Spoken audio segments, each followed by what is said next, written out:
মহিলাদের ঠিক কি দাবি সেটা আপনাদেরকে শোনালাম। এবার আপনাদেরকে দেখাবো মালদার গাজলের ছবি।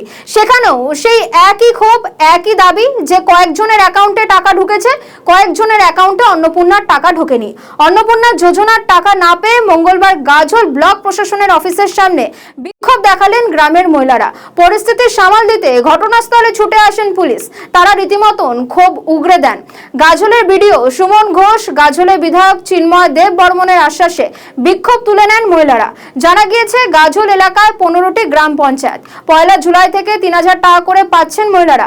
অভিযোগ, একাধিক গ্রাম পঞ্চায়েতে যোগ্য মহিলারা টাকা পায়নি, পেয়েছে শুধু অযোগ্য মহিলারা।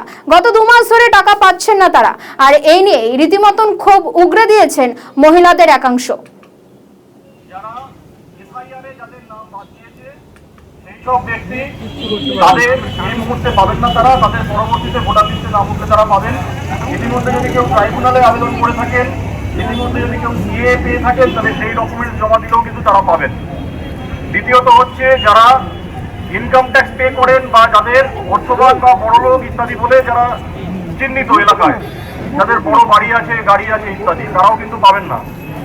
তৃতীয়ত হচ্ছে সামনে মাসে টাকা ঢুকলে তো ঢুকলো, নাহলে আবার আমাদের পুনরায় এই ব্যবস্থা করতে হবে। হয় বন্ধ করে দিক, আর না হলে সবাইকে আগে বিচার করে সেই টাকা রিটার্ন নিক, আমাদের না হলে 2 মাসের টাকা আমাদেরও ফেরত দিক।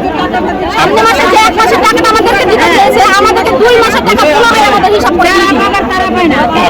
তাহলে তো আমাদের এই 3000-এর দরকার ছিল না, আমাদের 1500-ই ভালো ছিল। 1500-এ তাও সুখে শান্তিতে খেতে পাচ্ছিলাম। 3000-এ